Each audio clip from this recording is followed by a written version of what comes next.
ज्या पुस्तकाला आगमन होत आहे टाळ्यांच्या गजरात आपण सर्वांनी उपस्थित पंचमी अर्थात आजची जी ललित पंचमीला होत झालेला आहे। राजश्री शाहू महाराजांच्या विचारांचा पगडा त्यांच्यावर प्रचंड असा पगडा होता आणि तदनंतर हे सर्व विचारांनी झपाटून 4 ऑक्टोबर 1919 ला रयत शिक्षण संस्था या संस्थेची त्यांनी स्थापना केली। सातारा काले येथे त्यांनी या रयत शिक्षण संस्थेचं मुहूर्तमेढ डोळली आणि या मुहूर्तमेढीचं रूपांतर नक्कीच वटवृक्षात झालेलं आहे। रयत शिक्षण संस्था ही आशिया खंडात नंबर 1 म्हणून गणली गेलेली ही संस्था आहे आणि या संस्थेमध्ये जे विद्यार्थी ज्ञान देण्याचं काम करतात ते सर्व विद्यार्थी गरीब होतकरू कुटुंबाचे सर्व विद्यार्थी आहेत। ही ज्ञानगंगा गरिबांपर्यंत पोहोचावी या उद्देशाने कर्मवीर अण्णांनी या संस्थेची स्थापना केली।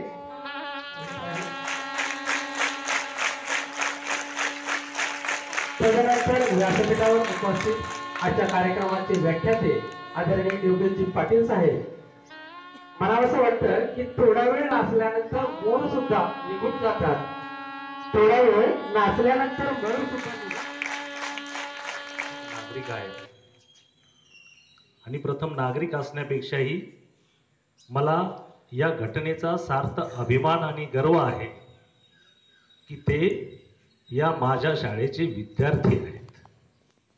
असे विद्यार्थी आपल्या नगरपंचायतीचे नगराध्यक्ष आदरणीय अमोलजी पाटील साहेब आपल्याला लाभलेले आहेत आणि रयत शिक्षण संस्थेमध्ये विविध ठिकाणावर ते पदाधिकारी आहेत। रयत शिक्षण संस्थेला लागणारी मदत जी आहे, रयत शिक्षण संस्थेच्या कुठल्याही घटना असतील, घडामोडी असतील, कुणीही गेलं तर ही रयत शिक्षण संस्था चालली पाहिजे, ते प्रमुख आहेत।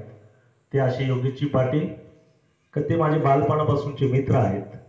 मी त्यांना सांगितलं का पाटील साहेब माझ्या शाळेमध्ये असं असं पुष्प गुंफायचं आहे, त्यांचा असं आश्वासन देऊन मी माझ्या मनोगताला या ठिकाणी सुरुवात करतो। पालघर तालुक्यातील मोखाडा या अतिशय महत्त्वाच्या नगरामध्ये स्थापन करण्यात आलेल्या रयत शिक्षण संस्थेच्या या विद्यालयात आणि महाविद्यालयात आज कर्मवीर ज्यांनी मला निमंत्रित केलं ते माझे जिवलग मित्र आणि या शिक्षण संस्थेचे, या शाखेचे प्राचार्य आदरणीय महेश घुले सर, व्याख्यानमालेतील या पुष्पाचे अध्यक्ष, मोखाड्याचे नगराध्यक्ष, पालघर जिल्ह्याचे युवा नेते आदरणीय अमोल पाटील साहेब, व्यासपीठावर उपस्थित असणाऱ्या संस्थेच्या पर्यवेक्षिका पाटील मॅडम, कार्यक्रमासाठी उपस्थित असणारे सर्व शिक्षक वृंद आणि विद्यालयातील आणि महाविद्यालयातील विद्यार्थी बंधू भगिनींनो,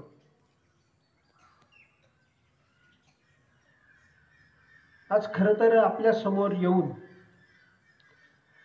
आपल्याशी संवाद साधण्याची ही जी काही वेळ आहे किंवा ही जी काही घटना आहे ही मला खरोखरीच एक संधी वाटते आणि याचा मनपूर्वक आनंद देखील होतो।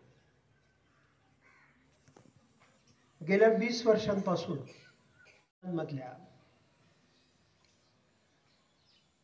ग्रामविकासाशी संबंधित असणाऱ्या क्षेत्राशी काम करतो। नाशिकमध्ये 12 वर्ष मी दैनिक गावकरी या वृत्तपत्राचा संपादक होतो। संपादक असताना देखील जो विभाग मी सांभाळत होतो तो देखील शेती आणि ग्रामविकास हाच होता. आणि पत्रकारितेच्या माध्यमातून, सामाजिक संस्थांच्या माध्यमातून ग्रामविकासाशी संबंधित काम करण्याचा 20 वर्षांचा अनुभव मी घेतलेला आहे. आणि त्या अनुभवाच्या पार्श्वभूमीवरती तुम्ही विद्यार्थी म्हणून तुमच्याशी काही बोलण्याचं आज मी ठरवलेलं आहे. आपण एक संख्या डोळ्यासमोर निश्चितपणे लक्षात घेतली पाहिजे की या भारतामध्ये 28 राज्य आहेत आणि 8 केंद्रशासित प्रदेश आहेत. 28 आणि 8 मिळून 36 राज्यांचा हा विस्तृत असा भारत देश आहे. आजची ढोबळमानाने, परफेक्ट नाही सांगताय किंवा सांगत नाही, परंतु या भारताची लोकसंख्या जी आहे ती 150 कोटी आहे. आणि या 150 कोटी लोकसंख्येमधले 112 कोटी 50 लाख लोक भारताच्या ग्रामीण भागामध्ये राहतात. आणि या 112 कोटी 50 लाख लोकसंख्येपैकी 85 कोटी लोक हे शेतीवरती अवलंबून आहेत. त्यांचं रोजचं जे पोट भरणं आहे, त्यांची रोजची जी उपजीविका आहे ही शेतीवर अवलंबून आहे. शेतीवर अवलंबून असणाऱ्यांची संख्या 150 कोटीपैकी 85 कोटी लोक हे शेतीवर उपजीविका करतात. या अर्थाने भारत हा खऱ्या अर्थाने शेतीप्रधान देश आहे आणि ग्रामीण जनतेचा देश आहे. म्हणून या ग्रामीण जनतेच्या विकासाशिवाय भारताचा खऱ्या अर्थाने विकास झाला असं म्हणता येणार नाही. म्हणून प्रत्येकाने भारताच्या ग्रामविकासाचा विचार हा प्रामुख्याने डोळ्यासमोर ठेवून आपलं जीवनाचं कार्य नियोजित केलं पाहिजे, हे प्रत्येकाचं कर्तव्य आहे. जो व्यक्ती निसर्गाने आपल्याला दिलेली जी काही शक्ती आहे ती शक्ती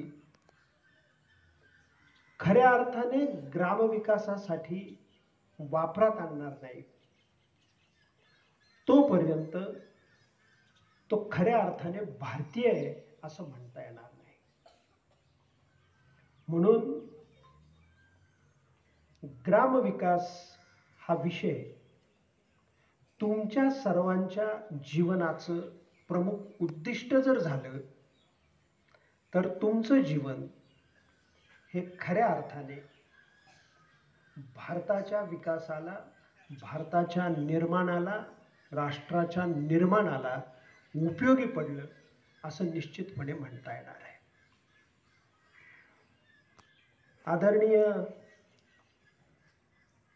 कर्मवीर भाऊराव पाटील अण्णा यांनी रयत शिक्षण संस्थेची स्थापना केली.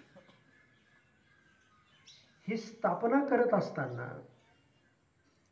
त्यांच्या डोळ्यासमोर जे प्रमुख उद्दिष्ट होती त्या उद्दिष्टांमधलं प्रमुख उद्दिष्ट हे ग्रामविकास होतं. आणि ग्रामविकासासाठी ग्रामीण भागातले विद्यार्थी शिक्षित झाले पाहिजे, उच्च शिक्षित झाले पाहिजे आणि शिक्षण आणि उच्च शिक्षणाच्या माध्यमातून त्यांची स्वतःची आणि देशाची खऱ्या अर्थाने उन्नती झाली पाहिजे, हा कर्मवीर भाऊरावांच्या कामाच्या कार्याच्या पाठीमागचा, रयत शिक्षण संस्था स्थापण्याच्या पाठीमागचा खरा उद्देश होता. आपल्याला सर्वांना माहिती आहे की अण्णासाहेबांनी अतिशय खडतर परिस्थितीतून या शिक्षण संस्थेचं बीज लावलं आणि आज आपण त्याचा एका महान वटवृक्षामध्ये रूपांतरित झाल्याचं बघतोय. खऱ्या अर्थाने ग्रामीण भागातल्या विद्यार्थ्यांसाठी आदरणीय अण्णासाहेब जसे शिक्षण संस्थेच्या माध्यमातून उपयोगी आहे, तसं आदरणीय अण्णासाहेबांचं कार्य हे एक स्फूर्तिस्थान म्हणून, एक स्फूर्ती प्रेरणास्थान म्हणून देखील ग्रामीण भागातल्या विद्यार्थ्यांसाठी उपयोगाचं आहे असं मला वाटतं. आदरणीय घुले सर आणि या संस्थेतले सर्व शिक्षक वृंद यांना मी विनंती करतो की ग्रामविकास हा विषय केंद्रस्थानी ठेवून आपण शिकवित असलेला शिक्षणक्रम हा जर त्याच्या भोवती कल्पकतेने तुम्हाला बांधता आला तर खऱ्या अर्थाने तुम्ही करीत असलेलं हे शिक्षणदानाचं काम यथार्थ होईल, त्याचं समाधान तुम्हाला लाभेल असं मला वाटतं. विद्यार्थ्यांना उपयोगी पडेल अशा अनेक गोष्टी सांगण्यासारख्या आहेत, परंतु मला घुले सर आपल्याला विनंती करायची,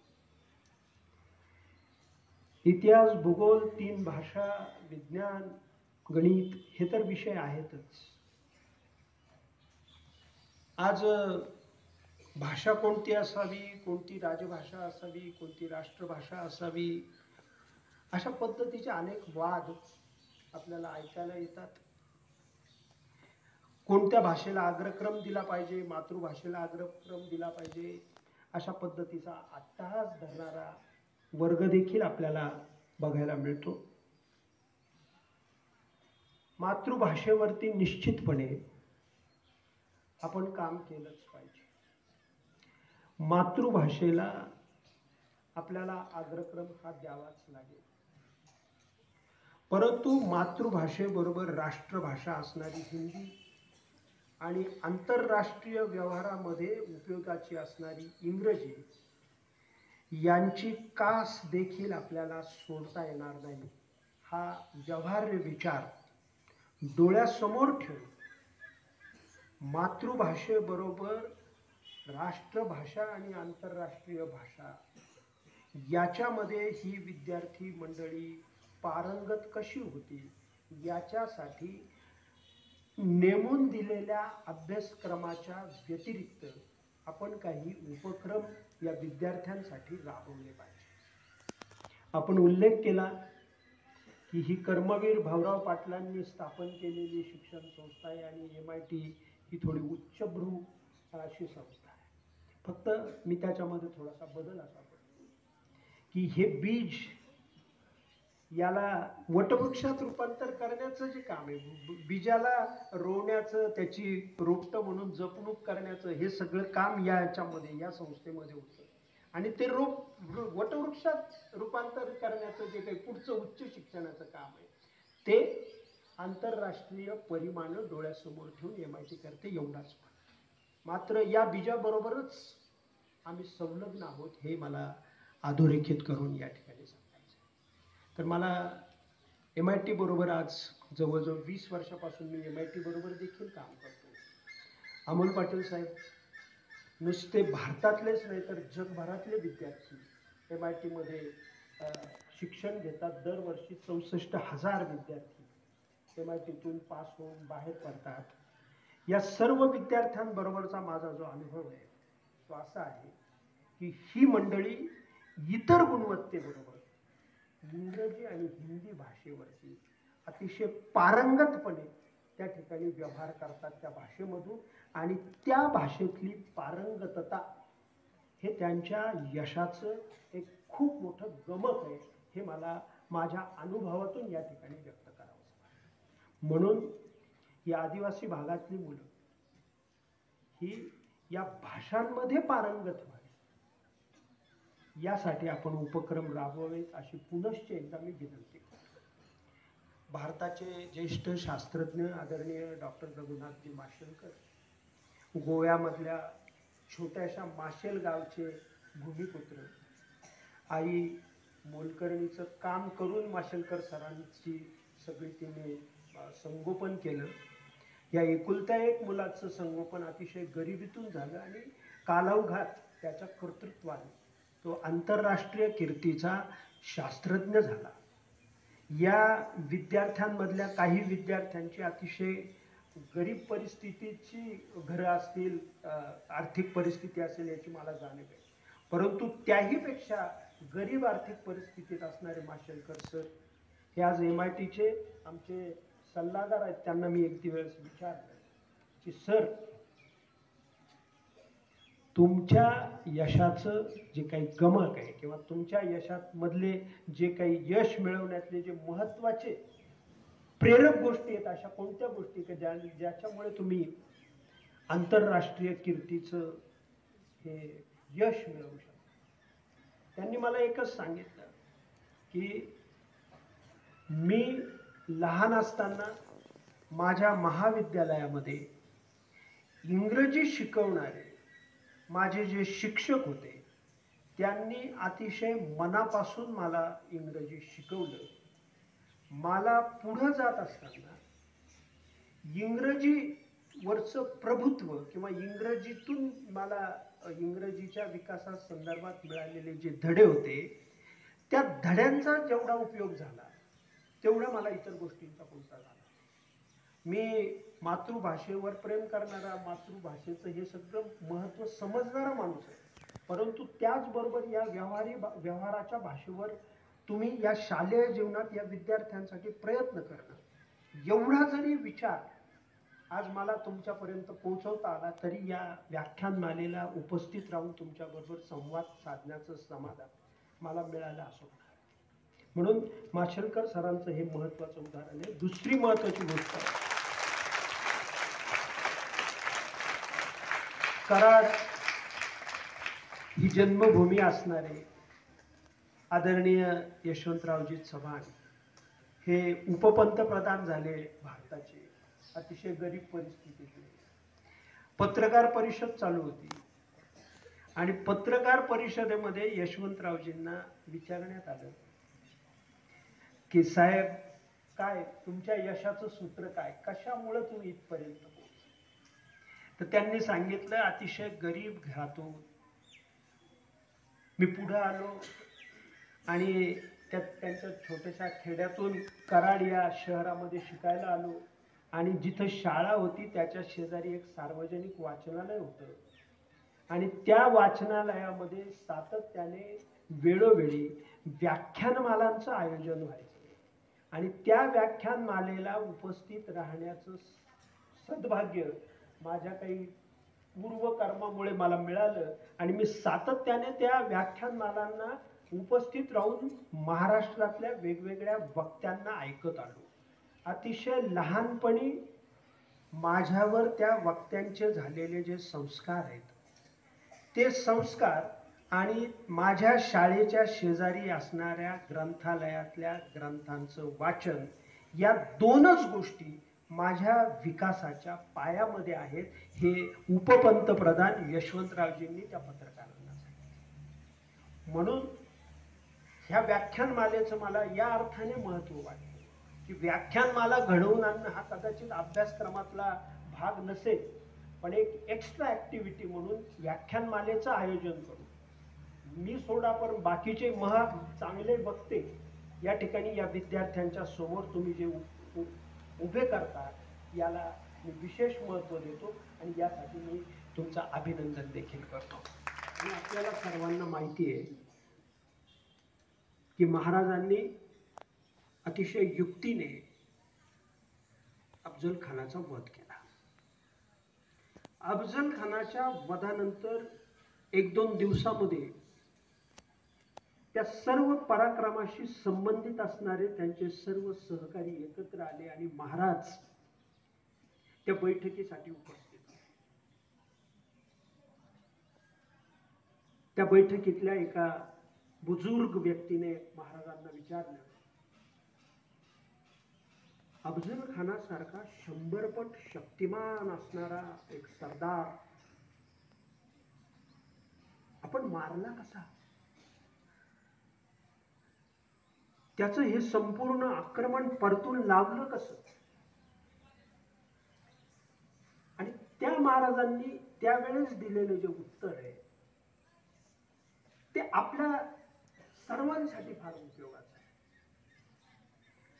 महाराजांनी उत्तरामध्ये एक शब्दापेक्षा जास्त शब्द वापरले नाही.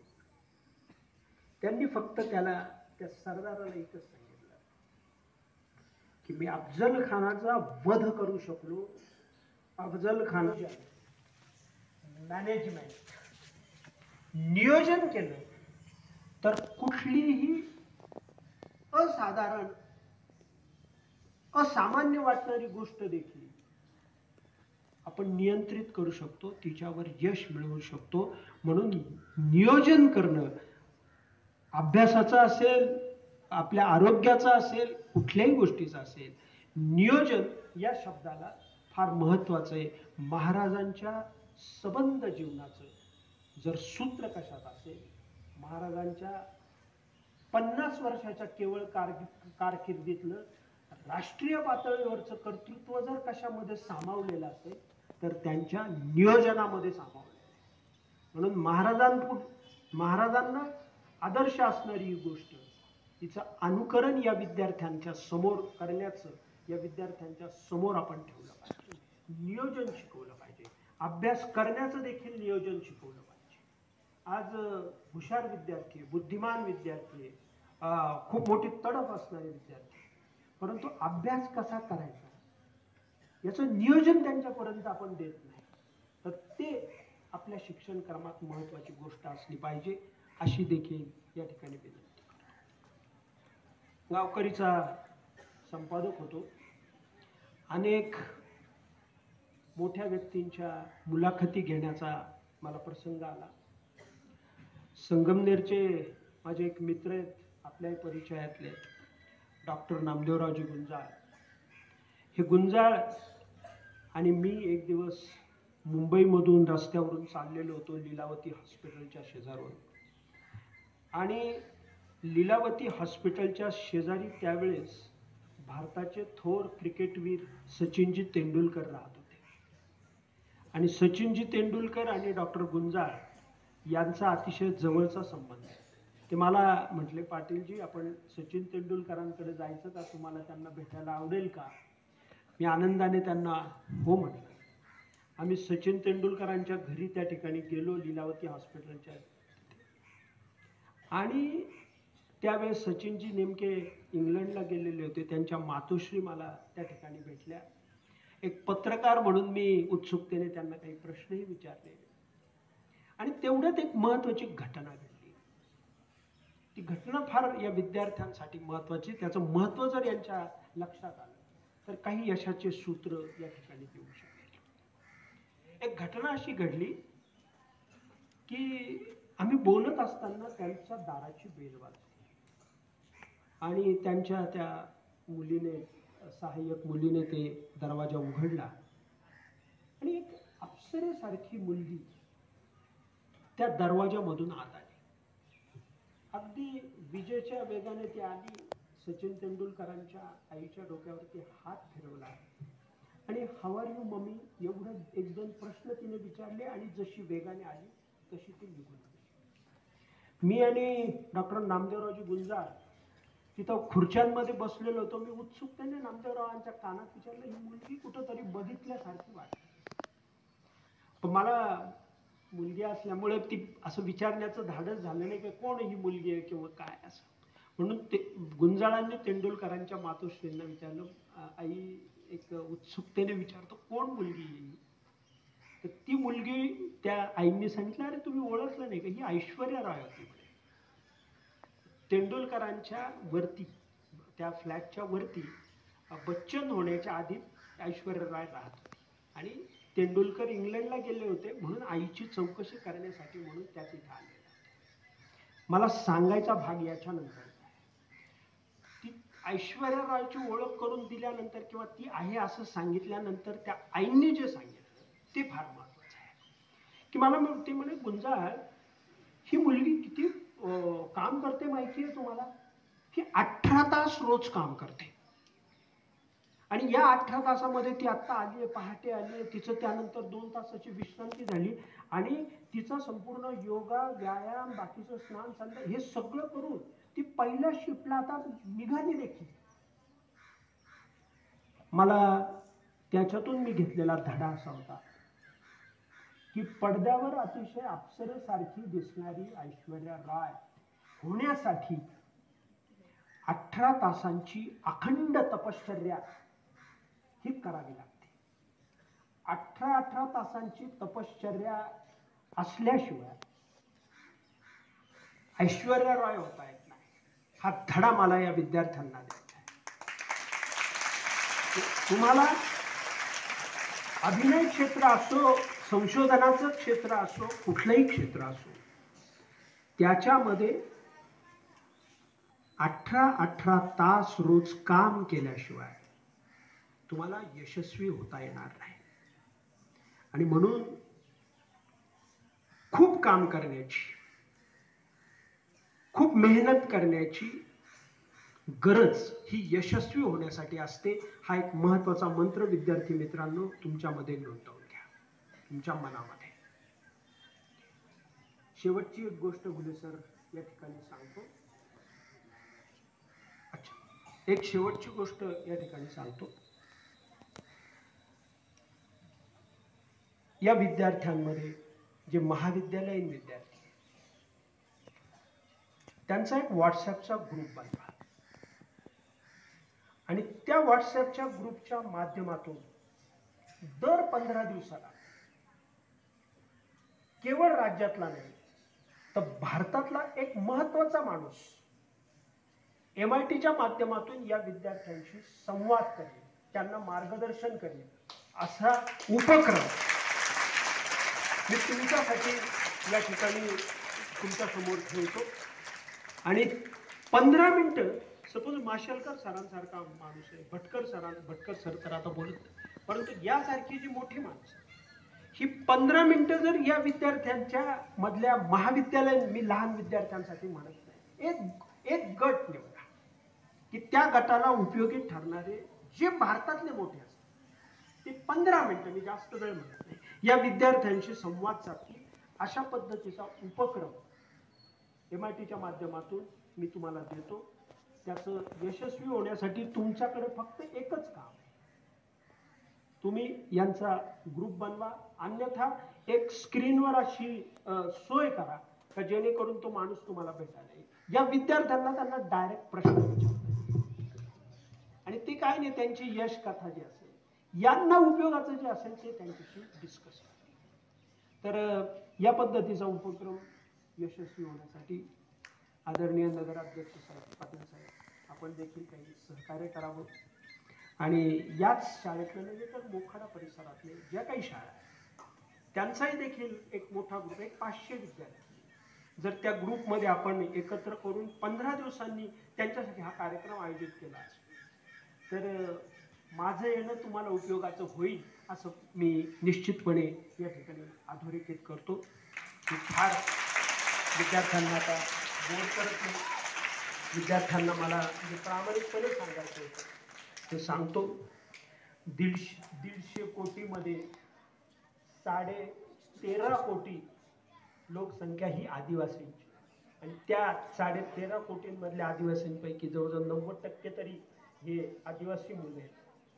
तर यांच्यासाठी, यांच्या शिक्षणासाठी असे काहीतरी सूत्रबद्ध कार्यक्रम डोळ्यासमोर ठेवून जर आपण कार्यक्रम केले तर आदरणीय अण्णासाहेबांना खऱ्या अर्थाने आनंद वाटेल असं मला या ठिकाणी नमूद करावं असं वाटतं. पुनश्च एकदा मला आवडणाऱ्या ग्रामीण भागामध्ये, आदिवासी भागामध्ये येऊन विद्यार्थी वर्गाबरोबर संवाद साधण्याची आपण संधी दिली त्याबद्दल तुम्हाला आणि तुमच्या सगळ्या शिक्षक वृंदांना मी धन्यवाद देतो आणि या ठिकाणी थांबतो.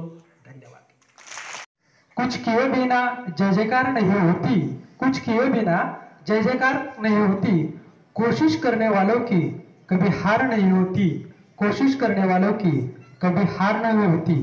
अर्थात आजच्या या व्याख्यानमालेचे व्याख्यातक आदरणीय योगाजी पाटील साहेब, आपल्या विद्यालयाचे मुख्याध्यापक गुले सर, पर्यवेक्षक पाटील मॅडम, सर्व शिक्षक शिक्षिका, विद्यार्थी आणि विद्यार्थिनींनो, मला वाटतं खरोखरच तुम्ही आम्ही सर्वजण भाग्यवान आहोत की पाटील सरांसारखे मार्गदर्शक आज आपल्याला लाभले.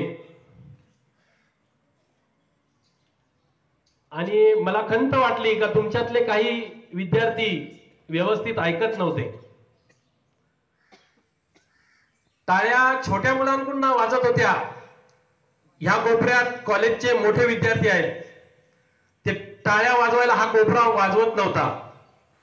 मला तुमच्या चुका काढून तुम्हाला कमी नाही लेखायचं, पण जर ही तुमची आजची चूक जर काढली नाही तर तुम्ही या पुढच्या तुमच्या आयुष्यात किंवा असे मौल्यवान व्यक्तिमत्व जेव्हा जेव्हा आपल्याला लाभतील तेव्हा तेव्हा आपण त्यांचं हे मार्गदर्शन घेण्यासाठी बसलो आहोत. खाली जमिनीवर बसलो आहोत. पावसाने मेहरबानी केली आहे. साहेब एवढ्या लांबून आले आहेत. आपल्या मुख्याध्यापकांनी त्यांच्या मित्राला विनंती करून दुसरा प्रोग्राम कॅन्सल करून इथे बोलवलं. हे सगळं व्यर्थ ठरेल म्हणून तुम्हाला मी तुमची चूक आज लक्षात आणून दिली. मला क्षमा करा, परंतु चूक लक्षात जोपर्यंत आपण चार चौघात आणून देत नाही तोपर्यंत आपल्यात सुधारणा होत नाही, हे मी माझ्या स्वतःवरनं सांगतो. असू द्या, आपल्याला पाटील सरांनी सांगितलेच, बरेच उदाहरणं सांगितली. आज पाटील साहेब योग आला म्हणून सांगतो.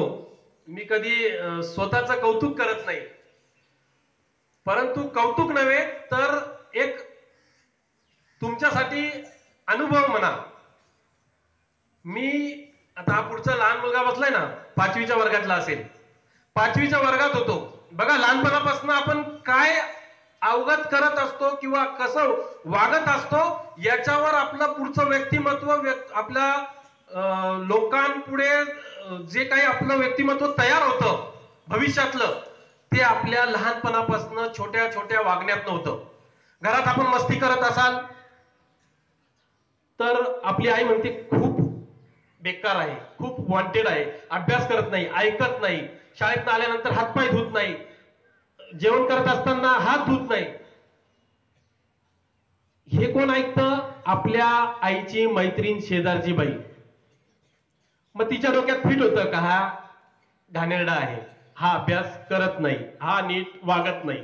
मग ती शेजारची बाई तिच्या शेजारचीला सांगते, तिच्या मैत्रिणीला सांगते. मग ते व्यक्तिमत्व, हा पाटलांचा अमोल ना चांगलं वागत नाही, अभ्यास करत नाही. मी लहानपणी कसा होतो ते सांगतो तुम्हाला. पाटील पीजी सर होते, पीटीचा विषय असायचा त्यांच्याकडे. ते या रोडवरच उभे असायचे. गेटच्या आत आल्यानंतर टोपी घातलेली आहे का डोक्यात, खिशात नव्हे, 4 घड्या घालून खिशात नव्हे. माझा नीटनेटकेपणा असायचा. तांब्याच्या इस्त्रीत सुद्धा मी स्वतः इस्त्री केली. तुम्ही म्हणाल श्रीमंत घरातला होता मग त्याच्याकडे इस्त्रीवाला येऊन इस्त्रीचे कपडे घेऊन जात असेल. नाही, आपण जो आहार म्हणजे इंगोळ तांब्यात टाकून पितळाच्या तांब्यात तशी सुद्धा इस्त्री केलेली आहे. स्वतःचे कपडे वेळेत धुवायला नाही दिले म्हणून स्वतः धुवून रात्री वाळवून सकाळी इस्त्री करून घातलेले आहेत. तर ह्या गेटच्या आत आल्यानंतर पाटील पीजी सर असायचे. बऱ्याचशा विद्यार्थ्यांना ते शिक्षा करायचे. का तर टोपी कुठं असायची? तेव्हा टोपी होती. आज तुम्हाला टोपी नाही, आम्हाला गांधी टोपी होती. 4 घड्या घालून ते खिशात ठेवायचे काही विद्यार्थी. मग ते मार खायचे. मग कुठेतरी एक बटन लावलंय, खालीवर लावलंय, इन कुठेतरी निघालीये, बक्कल कसं तरी लावलंय, स्वच्छता नसायची कपड्यांची. म्हणजे हे असं जे आपलं वागणं असतं लहानपणी तेच बघायची सवय होती आपल्याबद्दल. मी माझी टोपी वहीमध्ये घालून गेट पर्यंत, आता ऍक्च्युली घरून घालून यायला पाहिजे होतं, पण 100% चांगला कोणीच नसतो ना, तर थोडासा मी पण आळशी होतोच. माझ्या वहीमध्ये ती टोपी सरळ अशी टाकून आणायचो, इस्त्री खराब नको व्हायला म्हणून. आणि गेट जवळ पाटील सरांना बाहेरच बघितलं का पटकन घालून घ्यायचो. ही एक सवय. दुपारी 3 वाजता घरी जेवायला गेल्यानंतर पहिले हातपाय धुणार, हात धुणार आणि मगच जेवायला बसणार. हे आईने एकदाच सांगितलं, पण मी वारंवार त्याचं अनुकरण केलं. तर आपल्याला जेव्हा वारंवार सांगावं लागतं तेव्हा आपल्याला आपली स्वतःची लाज वाटली पाहिजे. जे चांगलं आहे ते आपल्याला एकदाच सांगितलेलं मी म्हणतो सफिशियंट आहे. एकदा सांगितल्यानंतर आपल्याला कळलं पाहिजे. अजून एक गोष्ट सांगतो. लहानपणी असंच आपण मित्र वर्गात किंवा शाळेच्या बाहेर असं काहीतरी खेळत असतो, मग तेव्हा ना साप दिसायचा नानेटा. मग साप दिसला का पोरं सांगायचे करंगळी चावायची, म्हणजे परत, किंवा सापाचं नाव काढलं तर साप आपल्या जवळ नको यायला म्हणून करंगळी चावायची. मी तेव्हा सांगायचो 5वीला असताना, असं काही नसतं रे. माझ्या मी तुम्हाला नावं सांगेल, त्या मित्रांना जाऊन विचारा. नितीन आहेर, दीपक बोराडे, साहेबराव कातकडे, किशोर झिरवाळ, हे सगळे माझे वर्ग मित्र, यांना विचारा तुम्ही. तर त्यावेळेस सांगायचो का असं काही नसतं. टॉयलेटला आली म्हणजे संडासला आली त्यावेळेच्या भाषेत सांगतो तुम्हाला, का बेमीला थुका लावायचा. ही एक मानसिकता असू शकते. मी तेव्हा त्यांना सांगायचो, हा आपल्या मनाला एक समाधान, म्हणजे असं केलं आता बाबा टेन्शन नाही, आपल्याला आता घरी गेल्यानंतरच येईल, आता आपल्याला म्हणजे बाबा इथं काहीतरी होईल, मग आपल्याला जावं लागेल, किंवा अर्जंट आता सरचं सोडणार नाही, कुणालाच कसं सांगू.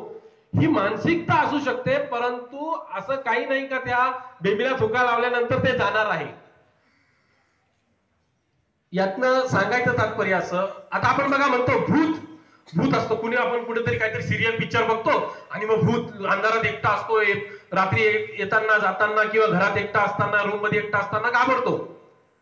भूत नसतंच, हे सिरियल मध्ये टाइमपास म्हणून आपल्याला दाखवलेलं ते भूत, किंवा एक दंतकथा कोणीतरी सांगतं. आजी आजोबा पूर्वी सांगायचे का असं भूत होतं, मी असा खैस पाहिला होता, मी तिकडच खळ्यावर जाताना रात्रीच्या वेळेस. हे सगळं ते सहज टाइमपास म्हणून आपल्याला काहीतरी विरंगुळा सांगायचं म्हणून ते कथा सांगत असतात. तुम्हाला सांगतो ह्या जगामध्ये सत्य काय आहे. 1ली ते 10वी मध्ये ह्या अभ्यासक्रमात, आता आज आहे की नाही मला माहित नाही सर, पण मी अभ्यासात कच्चा होतो तसा, परंतु तरी सुद्धा मला जे आठवतं ते सांगतो.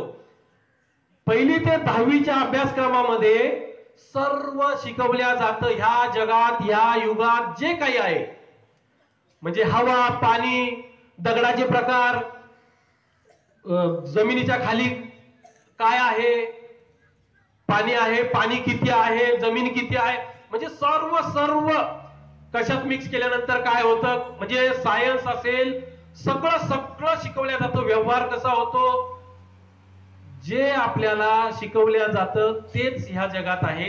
जे शिकवलंच नाही, भूत शिकवला का, अंधश्रद्धेतल्या ज्या गोष्टी आहेत त्या शिकवल्या का, जादूटोणा शिकवला का, मूठ मारणं शिकवलं का, आजारी पडला तर डॉक्टरकडे जायचं नाही, भक्ताकडे जायचं, कोंबडा बकरू मारायचं, हे शिकवलं का. मग तुम्हाला विनंती करून सांगतो, हे आजच जेव्हा तुम्ही डोक्यातनं ह्या बालवयातनं काढून टाकाल, तेव्हा तुम्ही भविष्यात एक चांगला व्यक्ती म्हणून लोकांना मार्गदर्शन कराल, तुमच्या कुटुंबाला पुढे न्याल, तुमच्या कुटुंबाचं, तुमच्या गावाचं, तुमच्या त्या भागाचं प्रतिनिधित्व कराल. आज मी आता मध्ये बोललो तुम्हाला, सर पाटील सर मी अभ्यासात कच्चा होतो, परंतु अभ्यासात मी खरंच कच्चा म्हणजे तुम्हाला सांगतो, माझ्या वर्गाची 10वीची पटसंख्या होती 56, कदाचित मी 50वा असेल. मला आनंद वाटतो हे सांगायला, म्हणजे तुम्हाला जो 50वा नाही, जो 56वा असेल त्याने हे लक्षात ठेवा बरं का. म्हणजे ही खूप मोठी गोष्ट नाहीये, परंतु काहीतरी घेण्यासारखं आहे. मी जरी 50वा होतो 56 मध्ये, पण मला अभ्यासात गोडी नव्हती, पण मला माझ्या घरी रेतीचा ट्रक चालतो, माझ्या घरी भात शेती होते, माझ्या घरी जे काही उद्योगधंदे होते, माझ्या घरी जे काही माझे आजोबा वडील यांच्या चांगल्या गोष्टींचं मी अनुकरण करत होतो. माझ्या आजोबांकडे आपला आदिवासी अशिक्षित भाग असल्यामुळे कोणीतरी लोक यायचे, साहेब पोलीस स्टेशनला चला, साहेब आमच्या गावात असं असं आहे, आजार आलाय, काय आलंय, डॉक्टरांना भेटा, म्हणजे अशा अनेक समस्या घेऊन यायची. त्या समस्यांचं निराकरण ते कसे करत होते तो पॉइंट मी घेत होतो. माझे वडील खूप कष्ट करत होते, खूप काम करत होते, शेती करत होते, ट्रक होता, रेती व्यवसाय होता, बरेचशा अशा गोष्टी आमच्याकडे. नाशिकची द्राक्ष बाग, नाशिकला म्हणजे इथलीच नुसती भात शेती नागलीवरही नव्हती, तर नाशिकची बागायती द्राक्ष बाग होती. तर त्या सगळ्या गोष्टींकडे माझं लक्ष होतं, बारकाईने इतकं लक्ष होतं तुम्हाला सांगतो. मी 10वी नापास झालो, ही चांगली गोष्ट नाही, परंतु तरी सुद्धा सांगतो, जो कोणी 10वी नापास होईल किंवा मार्क कमी पडतील त्याने हरून जाऊ नका, कुठेतरी हताश होऊ नका. काही विद्यार्थी आत्महत्या करतात, तर तुम्हाला सांगतो मी 10वी नापास झालो. दुसऱ्या दिवसापासून मी माझ्या या सगळ्या ज्याच्यात आवड होती ना याच्यात लक्ष द्यायला लागलो. 1 वर्षाच्या आत माझ्या आजोबा, माझे वडील, माझे काका यांच्यापेक्षा जास्त लक्ष द्यायला लागलो आणि यांच्यापेक्षा जास्त काम करायला लागलो. हे त्यांना पण विचारा, मी माझं मोठेपण नाही सांगत आहे. काम करायला लागलो म्हणजे जरी मी अभ्यासात कच्चा होतो, पण ज्या गोष्टीची आवड होती त्यात माझं पूर्ण तन मन सगळं लावून लक्ष देऊन, म्हणजे मी 10वी नापास झालो, नंतर उन्हाळक्या करायला, गोट्या खेळायला नाही गेलो, कोणत्या पोरांबरोबर काहीतरी कुठेतरी पोहायला, कुठेतरी काहीतरी वाईट काम करायला नाही गेलो. खेळायचं पण असतं, पोहायचं पण असतं, परंतु माझा वेळ मी ह्या माझ्या चांगल्या उद्योगधंद्याच्या याच्याकडे लक्ष दिलं.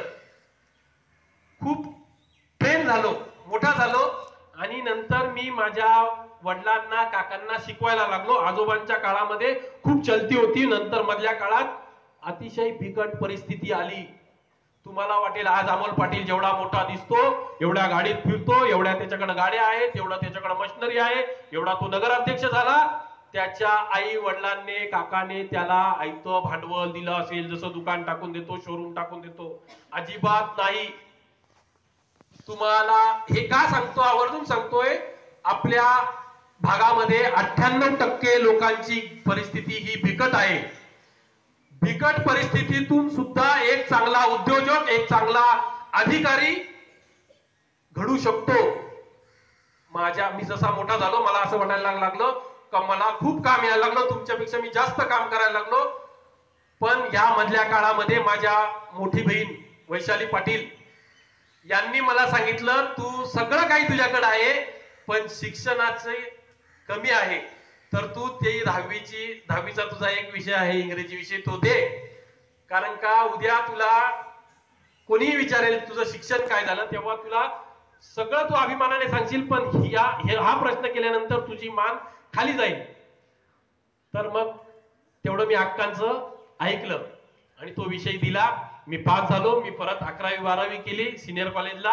परत 12वीला माझा इंग्लिश विषय गेला, कारण का माझं लक्षच नसायचं. परंतु तिच्यामुळे मी 12वी तरी झालो.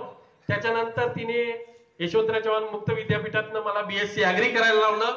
तेही शेवटच्या वर्ष अर्ध ठेवलं, परंतु ते 3-4 वर्ष मी केले आणि BSc ऍग्री एक चांगला शेतकरी पण झालो. मी द्राक्ष बाग सांभाळली. मी तिकडं सगळ्या भाजीपाला म्हणजे टोमॅटो असतील, तुमचं कांदा असेल, लसूण असेल, वांगी, कारली, हे सगळ्यांची शेती केली आणि एक म्हणजे उत्तम शेतकरी म्हणून तिथे मी 5 वर्ष राहिलो. स्वतः हाताने स्वयंपाक बनवून खाल्ला. हाताने 10 म्हशी होत्या, त्या 10 म्हशींचं दूध काढून सकाळी 6 वाजता निघायचो आणि देवांग डेअरीला नाशिकमध्ये द्यायला जायचो. सांगायचं तात्पर्य असं, माझं कौतुक नाही सांगत आहे, माझा मोठेपणा नाही सांगत आहे, सांगायचं जसं साहेबांनी सांगितलं, ऐश्वर्या रायला सुद्धा 18 तास काम करावं लागलं. तसं अमोल पाटील हा श्रीमंत बापाचा मुलगा होता म्हणून मोठा ह्या पंचकृषीतला उद्योजक झाला, नगराध्यक्ष झाला, समाजसेवक झाला नाही. त्या 10वीच्या नंतर परत आठवा, 10वीच्या नंतर मी माझं काम करत राहिलो. माझ्या वडील आजोबा काकांपेक्षा जास्त काम करायला लागलो. याचा इथे बसलेल्यांपैकी पाटील मॅडमांनी मला लहानपणापासून बघितलंय. त्या सांगतील तुम्हाला का खरंय, मी कधी उन्हाळक्या करताना दिसलो नाही, मी कधी कुणाच्या गल्लीत पोरांना भांडताना दिसलो नाही, मी कधी अस्वच्छ कपडे कसे काय कसे कुठे असं लोळताना दिसलो नाही, कुणाला शिव्या देताना दिसलो नाही. हे मॅडम तुम्हाला सांगतील. हे सगळं करत असताना मी जेव्हा सगळं करायला लागलो, मला असं वाटायला लागलं का मी माझ्या काका पप्पांपेक्षा जास्त काम करतो. थोडस मी त्यांना सांगायला लागलो का आपण असं काम करू, तसं धंदा करू, का असं करू, तसं करू. तर त्यांनी मला अक्षरशः मारलं, तू आम्हाला शिकवू नको. आणि मी थोडासा रागीट होतो, घराच्या बाहेर पडलो त्यांच्या मारण्यामुळे. त्यांनाही असं वाटलं का हा आम्हाला शिकवतो. आणि मी घरापासून 3 महिने बाहेर राहिलो. इथे चव्हाण सर होते, सिनियर कॉलेजला प्राध्यापक होते. त्यांचा मुलगा विजय चव्हाण हा माझा मित्र होता. त्या विजय चव्हाणना सेपरेट रूम होती, त्या रूम मध्ये मी 3 महिने राहिलो. त्याचेच कपडे घातले आणि स्वतःच शून्यातनं हे विश्व निर्माण केलं. कुठल्याही प्रकारचं माझ्या बापाने मला भांडवल दिलं नाही, कुठलंही दुकान टाकून दिलं नाही. आणि आज मी इथपर्यंत पोहोचलोय.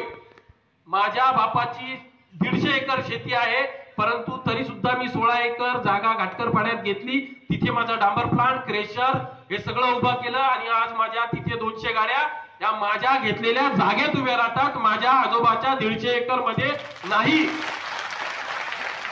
यातनं तुम्हाला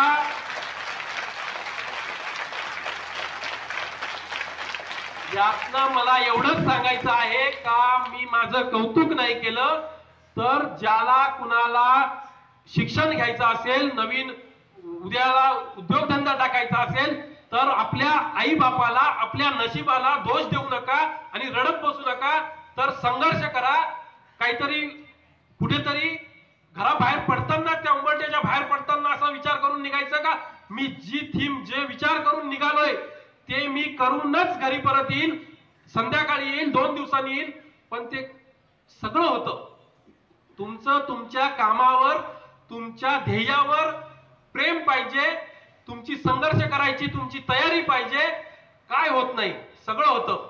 बघा, मी जर विचार करत बसलो असतो, माझा बाप श्रीमंत आहे, 150 एकरचा मालक आहे, तर त्यांनी मला काहीतरी करून द्यावं, शोरूम टाकून द्यावं, उद्योगधंदा करून द्यावं, एखादी गाडी घेऊन द्यावी, असा जर विचार करत बसलो असतो तर मी आज इतका सक्षम नसतो.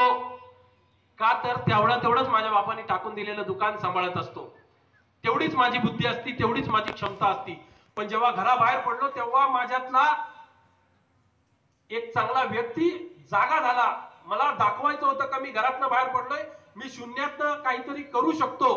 आणि मग तेव्हा ती ऊर्जा तयार झाली आणि मी सगळं केलं. एवढंच तुम्हाला ह्या निमित्ताने सांगितलं.